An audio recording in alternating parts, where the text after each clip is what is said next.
हाँ जी, good afternoon. जो लोग भी लाइव हैं एक बार कमेंट कर दो फटाफट। चलते हैं, आज का सेशन हम शुरू करते हैं।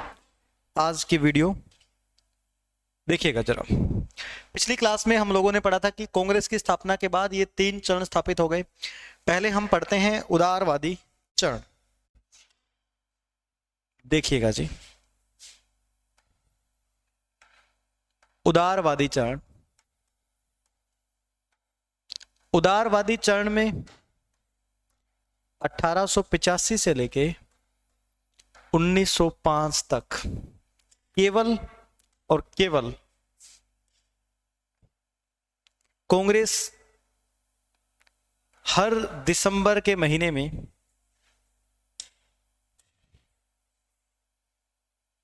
एक सेशन होगा कांग्रेस का।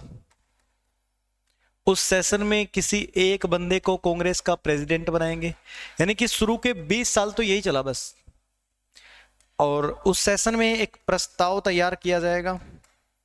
उस प्रस्ताव के जरिए कांग्रेस अपनी मांग गवर्नमेंट ऑफ इंडिया के सामने रखेगी, भारत सरकार के सामने। अगर वो मांग नहीं मानी तो फिर पत्र लिखेंगे गवर्नमेंट ऑफ इंडिया को। पत्र भी नहीं माना तो फिर पत्र। अगर कोई भी बिल गलत पारित हुआ तो आलोचना पत्र। यानी किसी भी प्रकार की कोई हिंसा या कोई आंदोलन वाली गतिविधि यहां पे नहीं देखने को मिलती। ठीक है, एक मिनट। हाँ जी, हैप्पी बर्थडे। अबे मुझे क्यों बोल रहे हो हैप्पी बर्थडे? आज तो नहीं है मेरा बर्थडे, सितंबर में आता है मेरा तो। चलिए कर्ण सिंह, फिर भी थैंक यू। आलोचना पत्र लिखेंगे, मतलब कि सिर्फ और सिर्फ पत्र लिखेंगे। ऐसा नहीं है कि इन लोगों ने कुछ करवाया नहीं। इनका तरीका काफी उदारवादी रहा था। उदारवादी तरीका था इन लोगों का, और इस उदारवादी तरीके के कारण ये लोग सफल हो पाए थे एक एक्ट भारत में मंगवाने के लिए। इसके समय में इंडियन काउंसिल एक्ट, भारत परिषद अधिनियम, यानी ये सिर्फ संवैधानिक विकास चाहते थे। इन लोगों का उद्देश्य था संवैधानिक विकास। शुरू में कांग्रेस बनने के 20 साल तक केवल यही चाहती थी, कोई बड़ी डिमांड नहीं थी, संवैधानिक विकास। इंडियन काउंसिल एक्ट 1892 आता है जी, 1892 का एक्ट आता है। और ये एक्ट आकर के कहता है कि अब जो यहां पे केंद्रीय सभा है, केंद्रीय सभा में बदलाव कर दिया गया। केंद्रीय सभा में एक तो होता था वायसराय, 6 होते थे कार्यकारी परिषद के लोग। इनके साथ जो एडिशनल मेंबर होते थे, अतिरिक्त सदस्य, अतिरिक्त सदस्यों की संख्या अब 10 से 16 कर दी गई। अतिरिक्त सदस्यों की संख्या अब 10 से 16 कर दी गई है। पहले ये संख्या, कमेंट आप लोगों के, हाँ, पहले ये संख्या 6 से 12 थी, अब 10 से 16 कर दी। और जो एडिशनल मेंबर है जिनमें इंडियन भी होंगे, वो प्रश्न पूछ सकते हैं, क्वेश्चन करने का अधिकार है इनको, और बजट पे बहस कर सकते हैं। ये भारत परिषद अधिनियम में 1892 में आया। इसमें बदलाव आया। वायसराय कार्यकारी परिषद के साथ जो एडिशनल मेंबर थे वो संख्या में पहले 12 थे, अब 16 हो गई। ठीक है, तो ये बदलाव आया है जी। यानी उदारवादी लोगों की तरफ से ये आप कह सकते हैं इंडिया में बदलाव किया। इन्होंने कांग्रेस के जरिए, कांग्रेस पार्टी ने उदारवादी लोगों के जरिए सरकार को ये चीजें मांगी और ये चीजें मिल गई। यानी कि ये चाहते थे केंद्रीय सभा में बढ़ोतरी होती रहे, विकास होता रहे केंद्रीय सभा का। बताइए फटाफट, यहां तक अगर किसी को कोई इशू है तो ये हम लोगों ने किया है यहां तक कवर। बताएं जरा।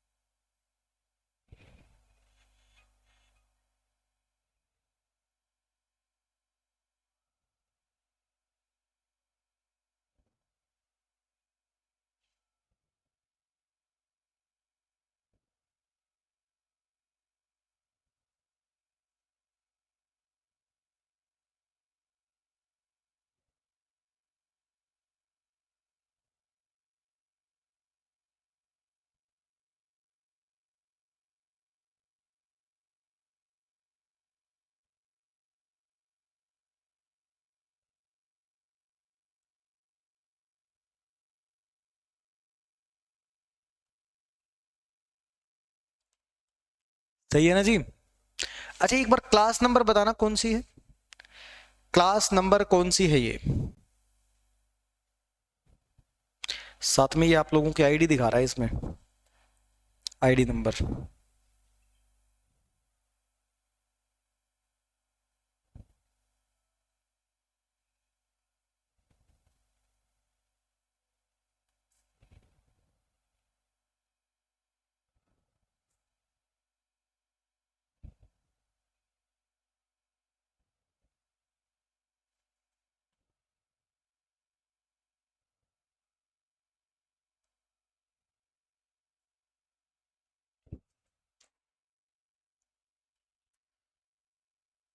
क्लियर है।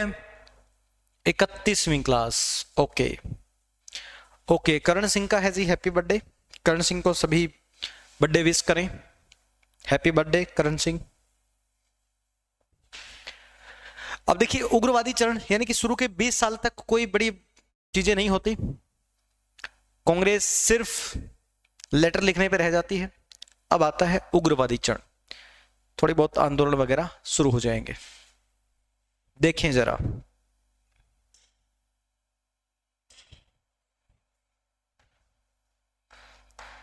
उग्रवादी चरण 1905 से लेके 1917 तक चलेगा जी उग्रवादी चरण। कैसे शुरुआत होती है देखिए जी, एक वायसराय बनकर के आया लॉर्ड कर्जन 1899 में, 1905 तक रहेगा जी भारत का viceroy Lord Curzon, viceroy of India.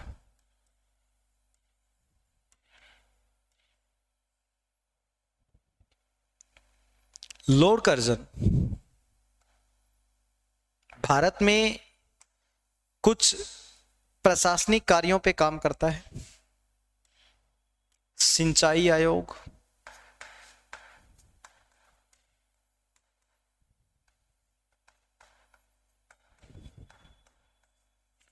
अकाल आयोग,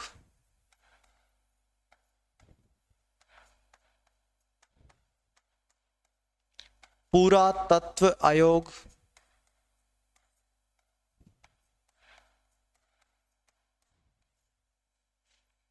पुलिस आयोग,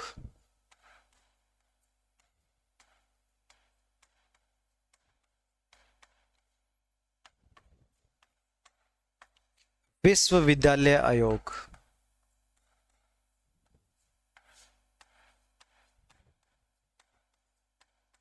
विश्वविद्यालय आयोग, ये सारे के सारे आयोग लॉर्ड कर्जन ने स्थापित करवाए। जी सबने आपको बर्थडे विश कर दिया है। इसमें एक विशेष काम इसने ये किया, इसका मानना था हिंदुस्तान में जो बढ़ता हुआ राष्ट्रवाद है इसको तोड़ने का एक ही तरीका है, टुकड़े कर दो। एक राज्य था हमारा बंगाल, और इसने 1905 में जाते जाते बंगाल का विभाजन कर दिया जी। बंगाल को दो हिस्सों में कर दिया, एक बनाया ईस्ट बंगाल, एक बनाया वेस्ट बंगाल। बंगाल के दो हिस्से कर दिए, east Bengal, west Bengal.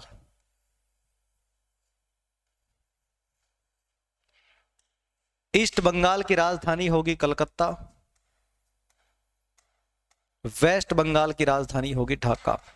Actual में बंगाल के दो हिस्से करने के पीछे लॉजिक इसका यह था, जो ईस्ट बंगाल है पूर्वी बंगाल ये मुस्लिम मेजोरिटी का एरिया है, जो पश्चिमी बंगाल है ये हिंदू मेजोरिटी का एरिया है, हिंदू और मुसलमान दोनों। तब अलग अलग करने का है, मतलब इसको हम लोगों ने उस तरीके से देखा कि इससे तो देश में सांप्रदायिकता फैलेगी। सांप्रदायिकता मतलब हिंदू मुसलमानवाद फैलेगा, हिंदू मुस्लिम। ऐसे में अब कांग्रेस के उग्रवादी नेताओं ने सोचा कि ये पत्र वगैरह के तरीके से काम नहीं चलेगा, ये तो तोड़ना शुरू कर दिया हमारे देश को। तब 1905 में इसके खिलाफ पहली बार आंदोलन शुरू हुआ, स्वदेशी आंदोलन। स्वदेशी आंदोलन शुरू हुआ जी। स्वदेशी आंदोलन के दो नेता, तिलक यानी बाल गंगाधर तिलक व सुरेंद्रनाथ बनर्जी, इन दोनों ने कहा कि स्वदेशी अपनाओ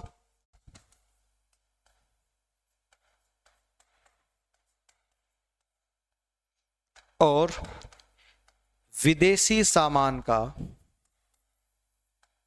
बहिष्कार करो। स्वदेशी अपनाओ, विदेशी सामान का बहिष्कार करो। पहली बार देश में आंदोलन जारी हुए, स्वदेशी आंदोलन। किसके खिलाफ? बंगाल विभाजन के खिलाफ, कि बंगाल को दोबारा एक करो, ये नहीं चलेगा। स्वदेशी आंदोलन इतनी रफ्तार पकड़ गया कि अब सबकी निगाहें थी कांग्रेस इस साल होने वाले अधिवेशन में क्या कहेगी। एक बार आप लोग यहां तक नोट कीजिए, अब तो कांग्रेस भी कटघरे में है, क्योंकि जनता भी जानती है क्या कांग्रेस इसके खिलाफ भी लेटर लिखेगी? बताइए जरा, यहां तक किसी को डाउट है तो।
सब कुछ क्लियर है ना? बिल्कुल अच्छे से नोट करें और फिर मुझे कमेंट करके बताएं, दिक्कत नहीं होनी चाहिए कोई भी।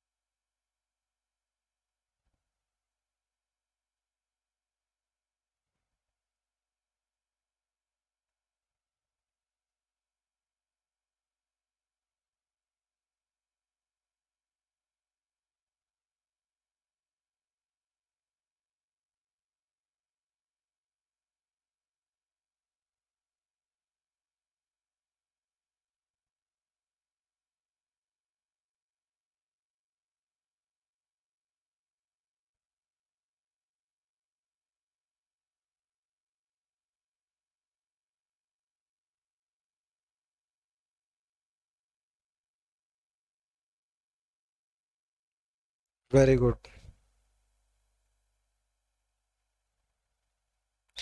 तिलक और सुरेंद्र नाथ बनर्जी, इन्होंने, बाल गंगाधर तिलक और सुरेंद्र नाथ बनर्जी ने स्वदेशी आंदोलन को रफ्तार दी थी। यही आंदोलन देश को एक करेगा, बंगाल विभाजन के खिलाफ बोलेगा। ये तो जी अंकित आप टीम से पूछिएगा, मुझे इसका कोई आइडिया नहीं है।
बहुत बढ़िया, शाबाश।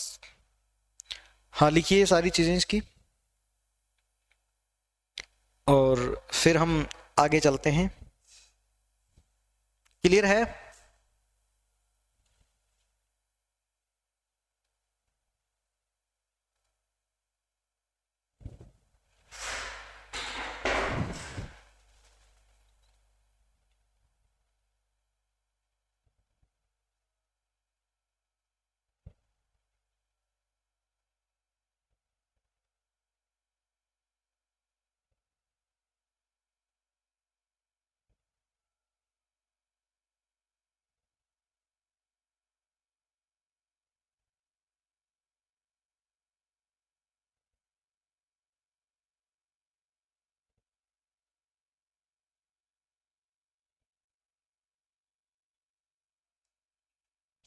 चलिए जी, उसके बाद देखिए,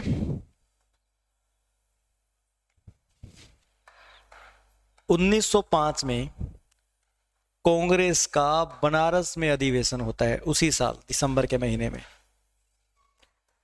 बनारस अधिवेशन में अध्यक्ष बनाया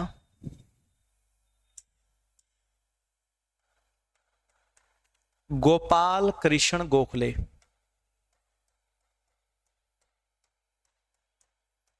गोपाल कृष्ण गोखले को अध्यक्ष बनाया गया।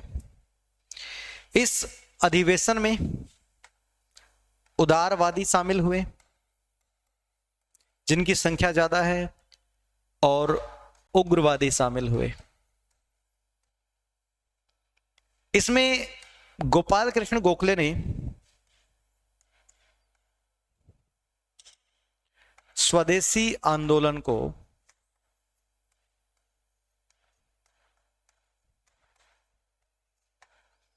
समर्थन दिया। स्वदेशी आंदोलन को समर्थन दिया इसके अंदर गोपाल कृष्ण गोखले ने।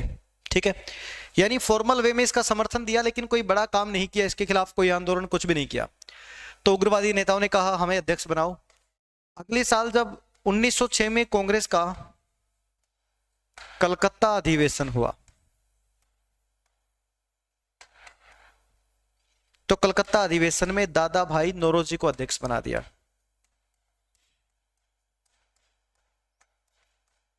दादा भाई नौरोजी को अध्यक्ष बनाया। इस बार दादा भाई नौरोजी ने स्वराज शब्द का इस्तेमाल किया जी, स्वराज का प्रस्ताव। कांग्रेस ने पहली बार स्वराज की मांग की। 20 साल हो गए बने हुए, पहली बार मुद्दा दिखाया कि अब हमें विकास नहीं, स्वराज चाहिए, हमारा ही राज चाहिए। लेकिन यहां भी जो उग्रवादी नेता थे वो चाहते थे हमें ही कांग्रेस के अध्यक्ष बनाया जाए ताकि हम आंदोलन कर सकें। कांग्रेस के इस सेशन के बाद 1906 में ढाका के अंदर मुस्लिम लीग की स्थापना हो गई। मुस्लिम लीग की स्थापना हुई ढाका के अंदर, और स्थापना की सलीमुल्लाह व आगा खान ने।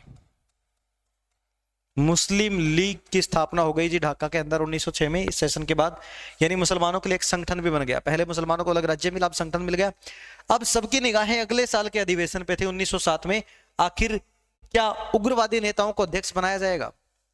क्योंकि बार बार उग्रवादी नेता अध्यक्ष बनना चाहते थे, अगर वो अध्यक्ष बने तो कुछ कर भी सकते हैं। बताइए जरा, कोई दिक्कत यहां तक?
देखिए मेरी बात सुनिए, कलकत्ता सेशन के अंदर दादा भाई नौरोजी ने स्वराज, स्वराज का मतलब है खुद का शासन, सेल्फ गवर्नेंस की मांग की। उसके बाद ढाका में मुस्लिम लीग की स्थापना हो गई। उदारवादी होते हैं मॉडरेट, उग्रवादी होते हैं एक्सट्रीमिस्ट। ठीक है।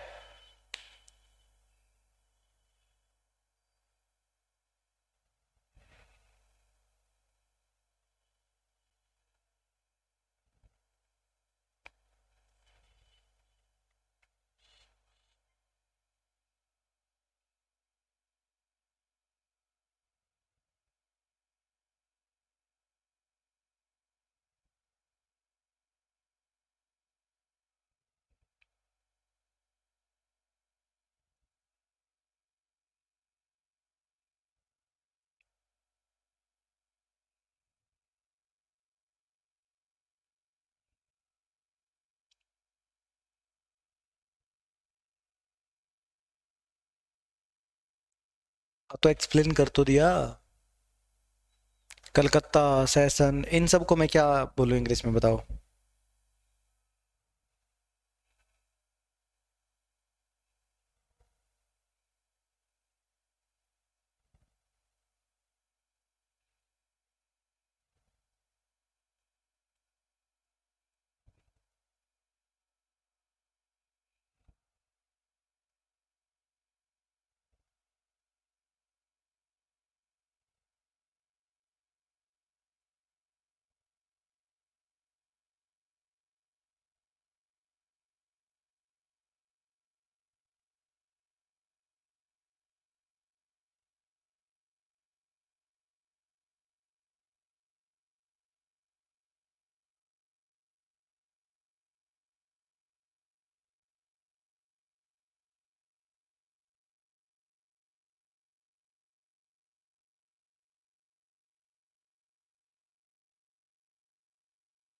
क्लियर।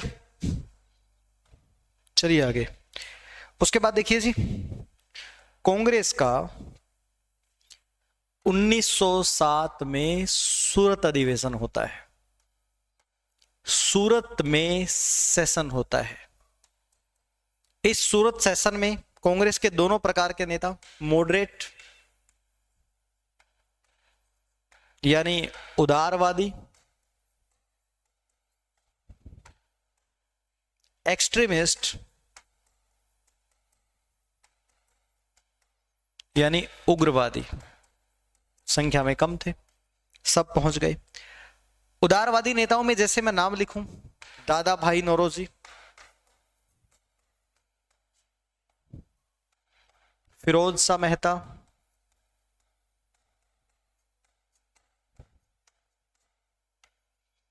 गोपाल कृष्ण गोखले,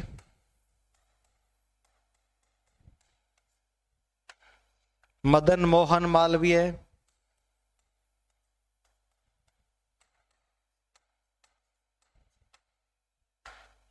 और इसके अलावा रास बिहारी घोष। उग्रवादियों की अगर मैं बात करूं तो लाला लाजपत राय, बिपिन चंद्रपाल,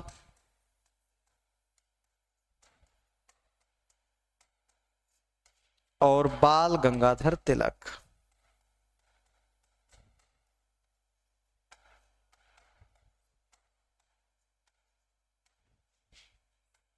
आमने सामने सूरत सेशन में इन लोगों की मांग थी कि हम बनाएंगे रास बिहारी घोष को, इनकी तरफ से लाला लाजपत राय, लेकिन संख्या उनकी ज्यादा थी, तो इस सेशन में कांग्रेस का अध्यक्ष बना दिया गया रास बिहारी घोष को। तो उग्रवादी नेता यहां पे भड़क गए कि हमें क्यों नहीं बनने दिया जा रहा। आपस में इस सेशन के अंदर लड़ाई हो गई कांग्रेस के सभी लोगों की, और इन तीनों लोगों को कांग्रेस से बाहर कर दिया। तीनों को कांग्रेस से बाहर कर दिया। कांग्रेस दो भागों में बट गई। जो ये वाले लोग थे ये कहलाए नरम दल, कांग्रेस में फूट पड़ गई, और ये कहलाए गरम दल के नेता। इतनी लड़ाई हुई कि जूते बरसे थे आपस में, तो इन लोगों को बाहर कर दिया। अब इन लोगों में से लाला लाजपत राय अपना कोई केस लड़ने चले गए, बिपिन चंद्रपाल ने राजनीति छोड़ दी, बच गए थे अकेले तिलक। तिलक ने कहा कि कोई नहीं, हम संभालेंगे सिस्टम को, हम करेंगे आंदोलन जारी। बस डिमांड वही थी, स्वदेशी आंदोलन को चलता रहे ताकि बंगाल का विभाजन बंद कर जाए उसके। ठीक है,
क्लियर है।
क्लियर है जी।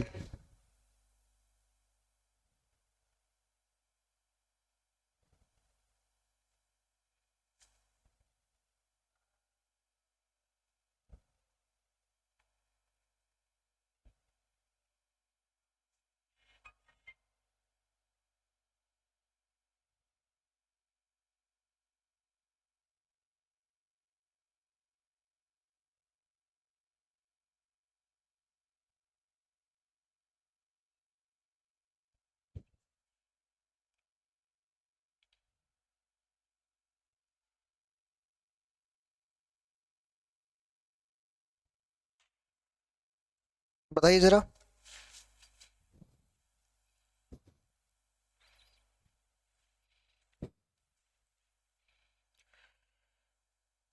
बहुत बढ़िया, चलिए आगे। उसके बाद देखिए जी, अब अकेले रह गए थे उग्रवादी नेताओं में गोपाल कृष्ण और बाल गंगाधर तिलक। तिलक को 1908 में तिलक ने अपनी पत्रिका केसरी में, केसरी एक पत्रिका है तिलक की, एक लेख लिख दिया था।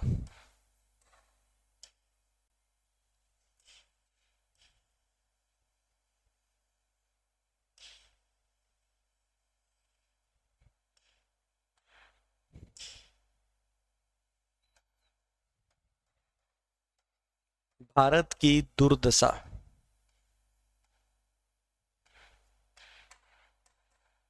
भारत की दुर्दशा।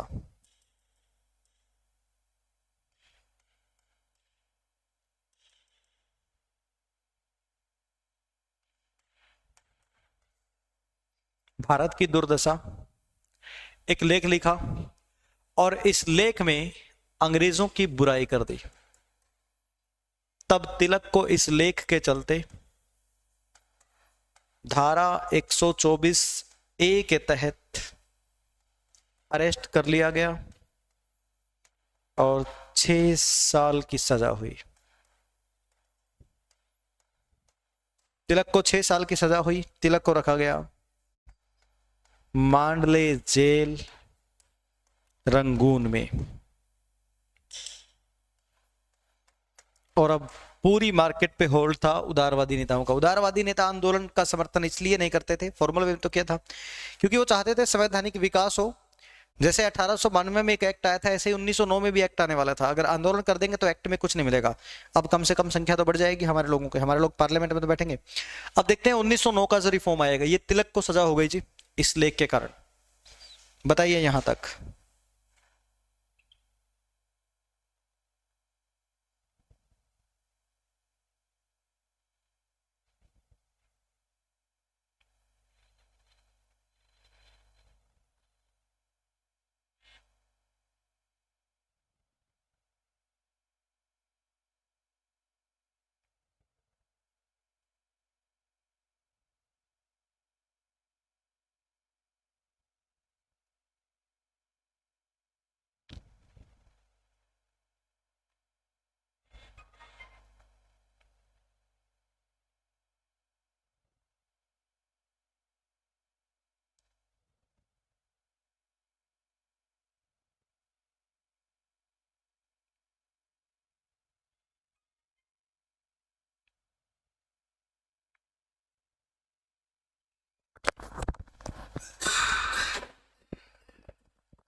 बताइए जरा।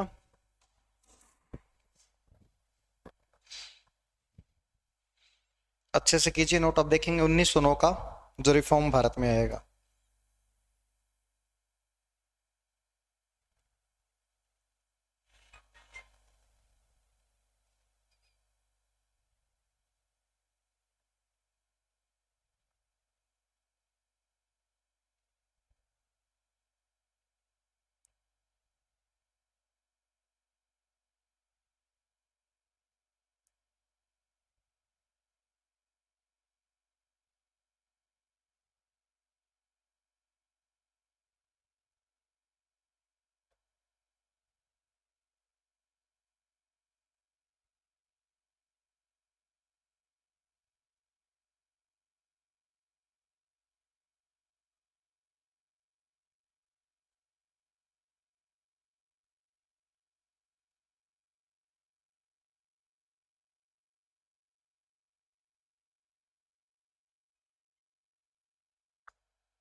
क्लियर है जी।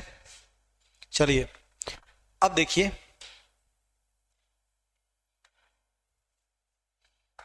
1909 में जो एक्ट आया उसका नाम है Morley Minto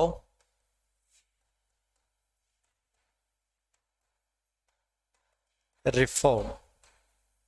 Morley Minto reform 1909।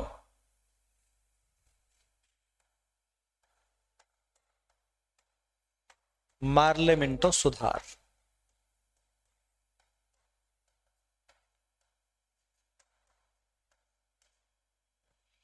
इस रिफॉर्म में क्या क्या बदलाव आए?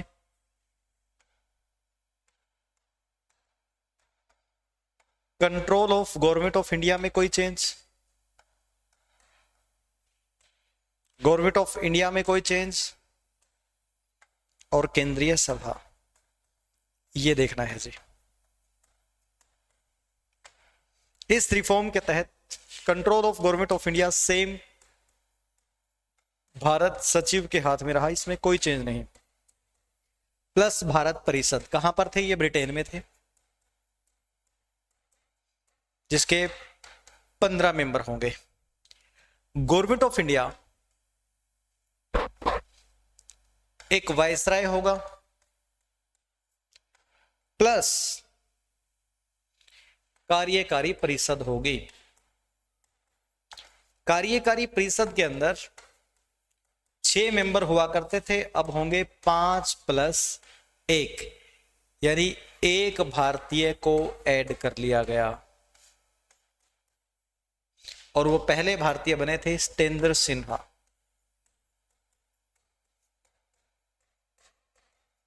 सत्येंद्र सिन्हा पहले भारतीय बने।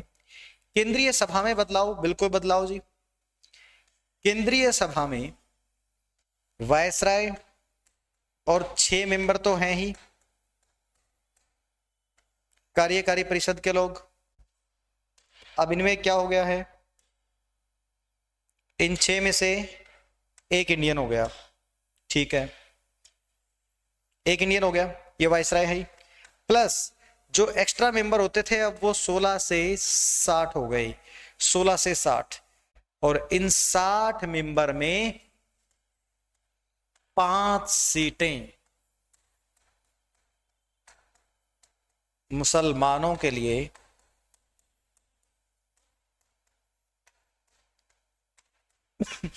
अलग चुनाव होंगे। अलग चुनाव का मतलब जिस एरिया में मुसलमान ज्यादा है वहां मुसलमान ही वोट कर सकता है। आप ये कह सकते हैं पहली बार सांप्रदायिक चुनाव आए जी, पहली बार सांप्रदायिक चुनाव 1905 में। यहां भी तोड़ने का काम किया, मुसलमानों के लिए 5 सीट रिजर्व कर दी 60 में से। तो पहले तो आप अलग से देश बना रहे हो, बंगाल को अलग से कर दिया इसमें मुस्लिम के लिए, फिर उसमें संगठन बना मुस्लिम लीग, अब उनको अलग से चुनाव दे दिया। मतलब सांप्रदायिकता का बीज बोते जा रहे हो। एक तरफ तो कांग्रेस को खुश कर रहे हो, देखो तुम्हारा एक बंदा कार्यकारी परिषद में बैठ गया, मंत्री बन गया, और दूसरी तरफ तोड़ने का काम। 1909 का पार्लियामेंट्री रिफॉर्म भी भारत को तोड़ने के लिए ही आया था। समझ में आगे बात, यहां तक कीजिए फटाफट।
तबीयत तो अब ठीक है जी, कोई दिक्कत नहीं है, अब तो क्लियर है यहां तक। अब देखिएगा आगे, 2 साल बाद 1911 में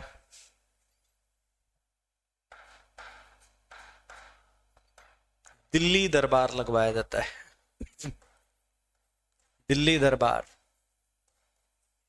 ये दिल्ली दरबार लगवाया लॉर्ड होर्डिंग ने।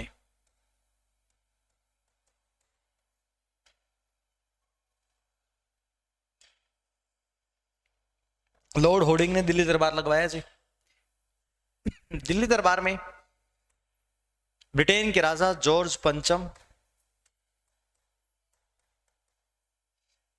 रानी मैरी, इन दोनों का दिल्ली में स्वागत हुआ। इन लोगों ने हजारों पदक बांटे। भारत में आकर के हजारों पदक बांटे। जॉर्ज पंचम को भारत का ताज पहनाया गया, मैरी को हार पहनाया गया, और इन दोनों ने आकर के जरूरी घोषणाएं कर दी। दिल्ली के इस दरबार में दो घोषणा की गई। पहली घोषणा की अब राजधानी कलकत्ता से दिल्ली शिफ्ट की जाएगी। अब राजधानी दिल्ली होगी और बंगाल विभाजन रद्द होगा। बंगाल का विभाजन रद्द होगा। ये दो घोषणाएं कर दी। क्यों? क्योंकि बंगाल विभाजन रद्द होने का मतलब है देश में जो काफी समय से चलता आ रहा स्वदेशी आंदोलन वो बंद पड़ जाएगा। क्यों? क्योंकि वर्ल्ड वॉर का खतरा मंडरा रहा है जी, और वर्ल्ड वॉर में अगर यहां से स्वदेशी आंदोलन करेंगे, हमारा सामान नहीं खरीदेंगे, तो पैसा कहां से आएगा? इंडिया से पैसा लेना। खुश करो इनको। बंगाल के विभाजन पे लड़ाई, लो जी बंद कर दिया, दोबारा एक हो गया बंगाल। समझ गए बात को? कीजिए। ये था 1911 का दिल्ली दरबार।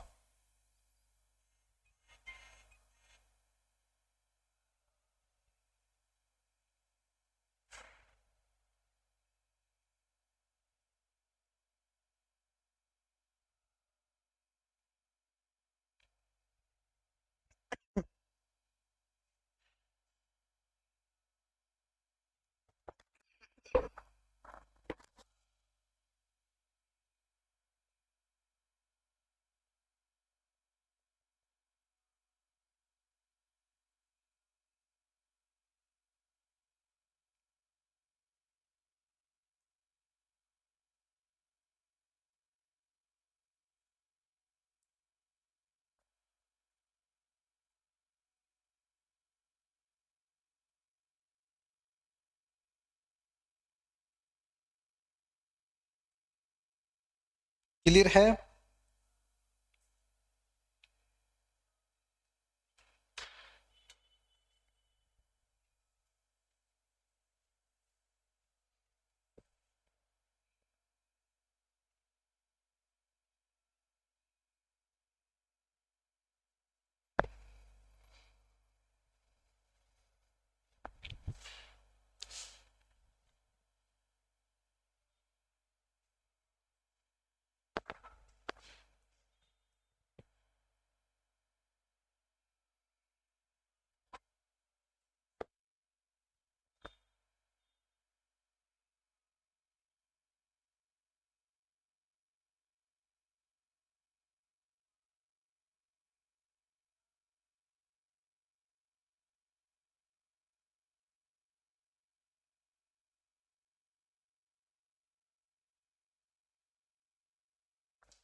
चलिए जी।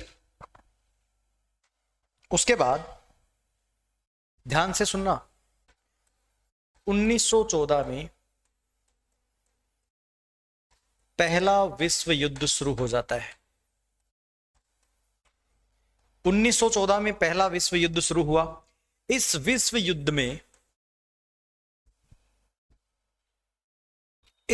युद्ध में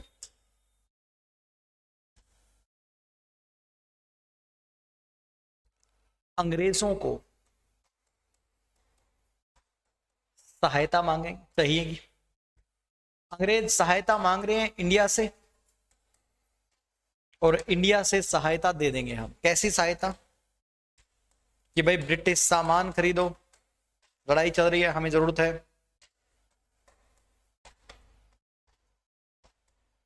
ब्रिटेन का सामान खरीदो, स्वदेशी थोड़े दिन बंद करो, हमें टैक्स दो, ये सब ऐसी सहायता मांगी 1914 में, और कांग्रेस ने सहायता देने के लिए हाँ भी कर दी। क्यों? क्योंकि अंग्रेजों ने कहा जैसे ही वर्ल्ड वॉर खत्म होगा ना 1919 में हम एक नया एक्ट, एक नया रिफॉर्म भारत में भेजेंगे, काफी बदलाव आएंगे उसमें, बहुत कुछ होगा। 14 में शुरू हुआ है और 1918 तक चलेगा जी, ठीक है। तब ऐसे में तिलक की सजा पूरी हो जाती है, तिलक रिहा हो जाते हैं, और तिलक कहेंगे ऐसा बिल्कुल नहीं चलेगा, सहायता नहीं करेंगे। कांग्रेस कहेगी करेंगे, हमें ये चाहिए, तिलक कहेंगे नहीं, अभी तो मजा है, अंग्रेज भाग जाएंगे। तब कांग्रेस अपने नेता गांधी जी को इंडिया में बुलाती है, गांधी जी ही समझाएंगे अब जनता को कि इस रास्ते से फायदा है, एक बार भलाई कर दें अंग्रेजों की, हमारी भी भलाई हो जाएगी। अब होगी गांधी जी की एंट्री साउथ अफ्रीका से, परफेक्ट टाइमिंग पे आएंगे 1915 में। बताइए जरा।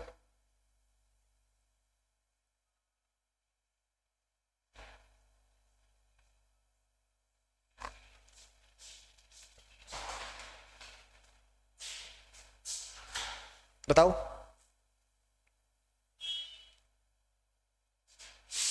थैंक्स। समझ में आ गई बात, पूरा सीन?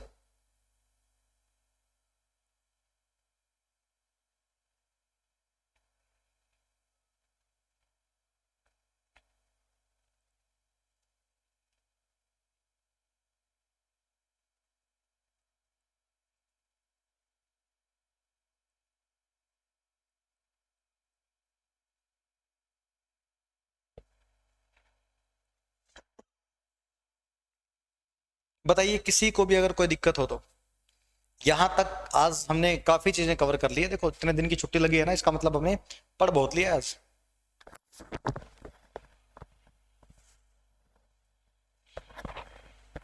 बताइए।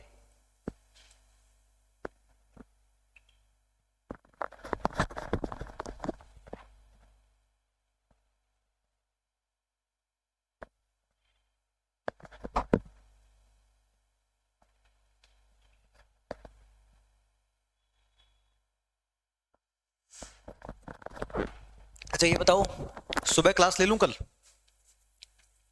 क्या मैं कल सुबह क्लास ले सकता हूं, मुझे बताइए। संडे अर्ली मॉर्निंग सुबह क्लास ले सकता हूं क्या?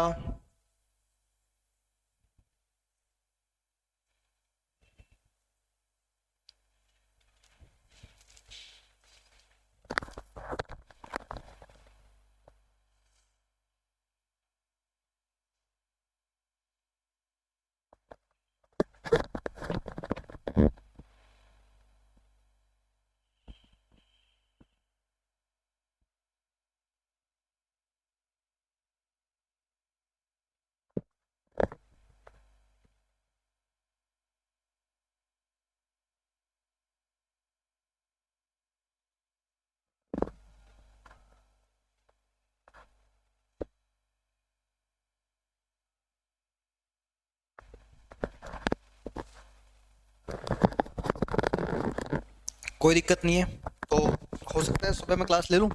तो भाई ठीक है, आज हम इतना ही करेंगे। सुबह 8 बजे हो सकती है क्लास, 8 से 10 के बीच में हो सकती है क्लास, ठीक है। तो चलिए फिर आज के लिए इतना ही काफी है, अगली क्लास में मिलेंगे हम बहुत जल्द। Thank you very much, bye bye.